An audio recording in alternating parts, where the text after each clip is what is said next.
everyone, and welcome to this month's Medicare Minute. This month, we're going to be talking about Medicare and changes in residence. So I just want to give a brief summary about the SHIP office. The SHIP office is the State Health Insurance Assistance Program. It's a free, federally funded program offering unbiased one-on-one counseling and group education for Medicare beneficiaries, their families, and caregivers.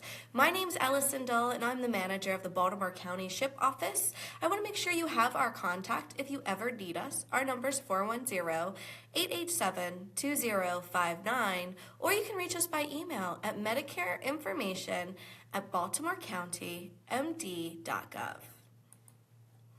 Today, we're going to be covering a few different topics that have to do with residential changes. Whether it's moving within the U.S. or abroad, understanding how moving within the U.S. or abroad will affect your coverage, moving and cost assistance program, what you need to know and how that might be effective, and Medicare enrollment if you were incarcerated. We're going to learn about Medicare enrollment decisions and if you are incarcerated, what your steps should be once you are released. So let's get started with Medicare coverage and changes in residence. So what happens if you change residence within the U.S.? Well, it really depends on the plan that you currently have. If you have original Medicare, you will not need to make changes to your plan when moving. Original Medicare doesn't have provider networks, so you can just visit any doctor that accepts Medicare in the country as long as they accept Medicare. However, if you have a Medicare Advantage or a Part D plan, you may need to contact those providers and let them know that you are going to be moving, because in different counties those plans change. So what we have in Baltimore County you might not see in Carroll County. So you'll have a special enrollment period to enroll in a new plan. So if you move out of your plan service area, you'll get a little bit of time to find a plan that works best for you and make sure that you are in a plan that you're able to still go to your doctors and that will service in your area. If you move to an area that is still covered by your plan, but more plans are also available, you'll also have a special enrollment plan period to review that information. To ensure you have coverage in your new residence, you should notify your plan in advance and select your new plan as soon as possible. What if you have a Medigap? Well, like a Medigap plan, you don't need to change it. It just works with your original Medicare. So wherever your Medicare goes, if you have original A and B Medicare that's not connected to a Medicare Advantage plan, your Medigap will follow. You will want to make sure you contact your Medigap plan and see if there's a difference in the premium cost. Keep in mind that enrollment rules vary by state.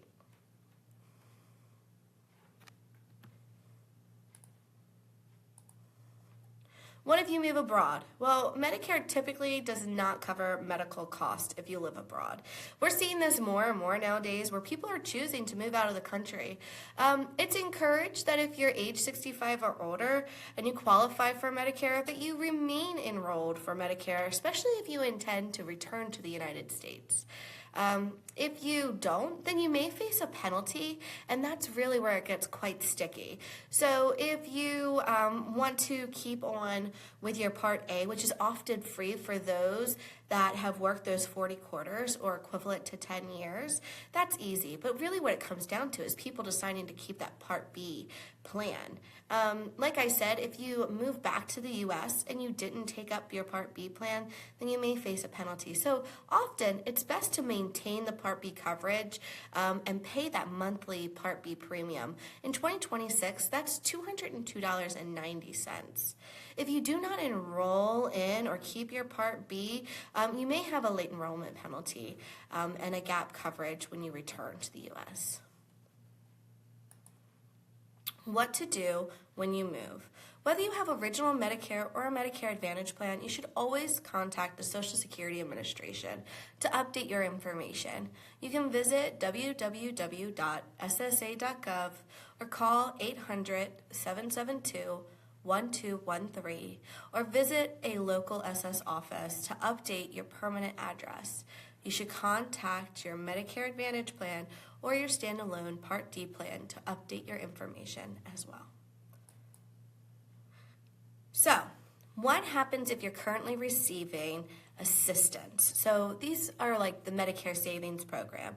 In Baltimore County, we have 4. We have SPDAP, QMB, Slim B, and we have Extra Help.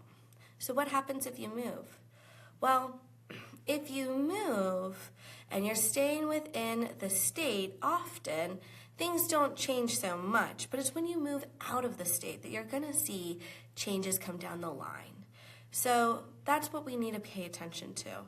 If you move out of state, there are different eligibility limits to what you may qualify for. So what you qualify for here in Baltimore County, again, may differ in Carroll County. So you'll need to disenroll from the MSP and see if you're eligible for an MSP in a different state in which you're moving to.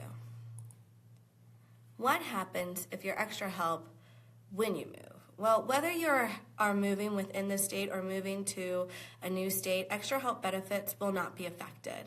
Extra Help eligibility requirements do not differ state by state.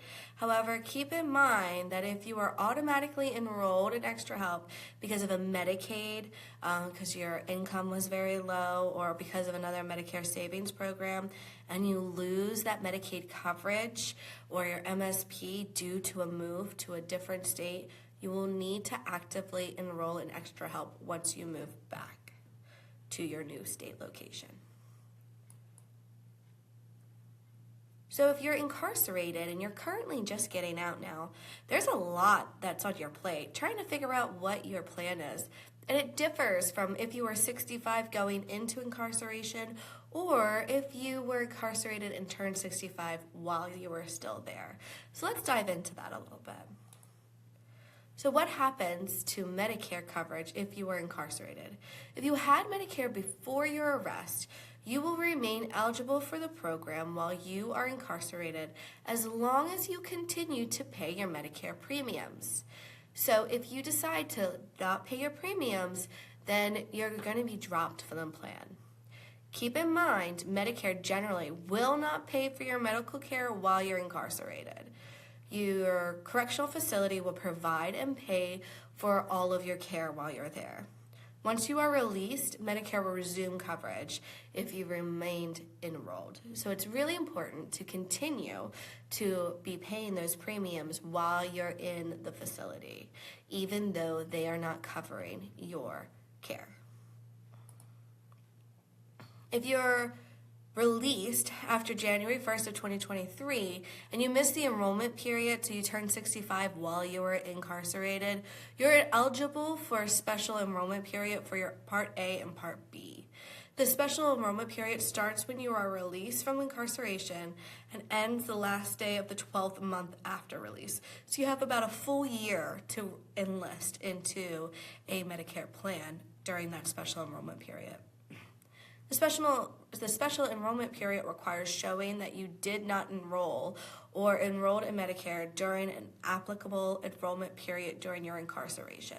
So if you turned 65 and you were enrolled, you turned 65 while you were incarcerated and you chose to enroll, you will not have a special enrollment period because you're already enrolled into the Medicare. So this is for those who, again, turned 65 while they were incarcerated and chose to delay their enrollment.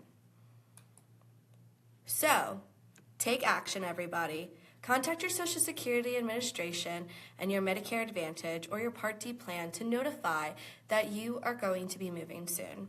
Your Plan Finder, you can use Plan Finder or you can call 1-800-MEDICARE to compare Medicare Advantage or Part D plans in your new area.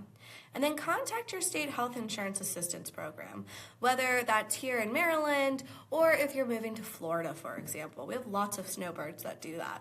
And to learn about the cost assistance program and Medigap enrollment rules in the new state that you are moving to. So here are just some additional resources for you: the National Helpline, the number to Medicare, Maryland Access Point. This is specific to Baltimore County. And then, of course, the SHIP office. So make sure you take notes of these numbers, write them down, and keep them close by if you're deciding that you need extra assistance or help during this time of moving. Again, thank you so much for joining us for this month's Medicare Minute. My name is Allison Dahl, and I'm the SHIP Manager of Baltimore County here. Next month, we'll be talking about fall open enrollment. If you felt that this video was helpful and gave you some great information, please give it a like so more people can know that we are doing these monthly and we can share the knowledge of all the Medicare things. Thank you again, and we'll see you next time.